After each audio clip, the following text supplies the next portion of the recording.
2013ஆம் ஆண்டு முதல் மராட்டிய மாநிலத்திலும் 2020ஆம் ஆண்டு முதல் கர்நாடகாவிலும் மூட நம்பிக்கைகள் மூலம் ஏமாற்றுவோருக்கு சிறை தண்டனை அளிக்கும் சட்டங்கள் நடைமுறையில் உள்ளன. இது தவிர பீகார், ஜார்க்கண்ட், சத்தீஸ்கர், ஒடிசா, ராஜஸ்தான் போன்ற மாநிலங்களில் மாந்திரீகம், சூனியம் ஆகியவற்றுக்கு எதிரான சட்டங்கள் நடைமுறையில் உள்ளன. குறிப்பாக மராட்டியத்தில் பகுத்தறிவுவாதி நரேந்திர தபோல்கர் இத்தகைய மூட நம்பிக்கைகளுக்கு எதிராக சட்டம் கோரி போராடி வந்தார். சனாதன் சன்ஸ்தா என்னும் பயங்கரவாத அமைப்பைச் சேர்ந்த சனாதன பயங்கரவாதிகள் 2013ஆம் ஆண்டு ஆகஸ்ட் 13ஆம் தேதி புனே நகரில் பகுத்தறிவுவாதி நரேந்திர தபோல்கரை உறுப்பினர். இந்த படுகொலையை தொடர்ந்து 2015 பிப்ரவரியில் இடதுசாரி எழுத்தாளர் கோவிந்த் பன்சாரே, அதே ஆண்டு ஆகஸ்டில் கன்னட எழுத்தாளரும் கன்னட பல்கலைக்கழகத்தின் முன்னாள் துணைவேந்தருமான MM கல்புரிக்கு, 2017 செப்டம்பரில் பத்திரிகையாளர் கௌரி லங்கேஷ் ஆகியோரை மானிய கோரிக்கைகள் வருகிறது. பேசுவதற்கு நிறைய வாய்ப்பு இருக்கிறது. இன்னும் அதிகமாக ஆலோசனை சொல்வதற்கு நேரம் இருக்கிறது.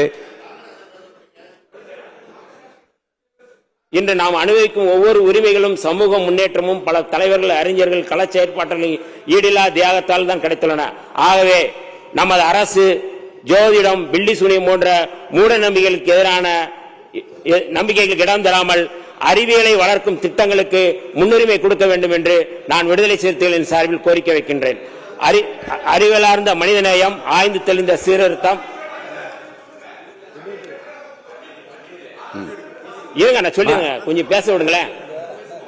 அறிவியலார்ந்த உழைப்பாங்க, மனிதநேயம், ஆய்ந்து தெளிந்து சீர்திருத்தம், ஆர்வம் ஆகியவற்றை ஒவ்வொரு குடிமகனின் கடமையாக இந்திய அரசியலமைப்பு சட்டம் உறுப்பு 51A வரையறுக்கிறது. எனவே கர்நாடகம் மற்றும் மராட்டியத்தில் இருப்பது போன்று மூட நம்பிக்கைகளுக்கு எதிரான சட்டத்தை கொண்டு வர வேண்டும் என்று விடுதலை சிறுத்தைகளின் சார்பில் வலியுறுத்துகின்றோம். தவிர்க்க முடியாத தம்ப்நெயில்ஸ், கலக்கலான கண்டென்ட்ஸ், சினிமாவும் சீரியஸ் பிரச்சனைகளும், பல வருடங்கள் இடைவெளிக்கு பிறகு இந்த படத்துல ஒரு கலகலப்பும் கைகலப்பும். Me too, love you. Thank you so much. Mass ஏத்துறது போயிட்டே தான் இருக்காரே தவிர பிரேக்கே இல்லாமல் பிரேக்கிங் நியூஸ் சொல்லும் தந்தி டிவி ஆப். இன்ஸ்டா தலைமுறை வரை இறங்கி அடிக்கும் தந்தி டிவியின் டிஜிட்டல் எக்ஸ்க்ளூசிவ். அது தண்ணிக்குள்ள போகும்போது ஹேங் ஆயிடுச்சு. உங்களுக்கு விஜய் சார் எந்த அளவுக்கு ரொம்ப பிடிக்கும்? Of course, Malayalis are huge Vijay sir fans. ரெண்டு பேருமே ரொம்ப பிடிக்கும் எனக்கு. தந்தி டிவி ஆப்பை இலவசமா டவுன்லோட் செய்யுங்க. ஃபாலோ பண்ணுங்க, சப்ஸ்கிரைப் பண்ணுங்க, என்ஜாய் பண்ணுங்க.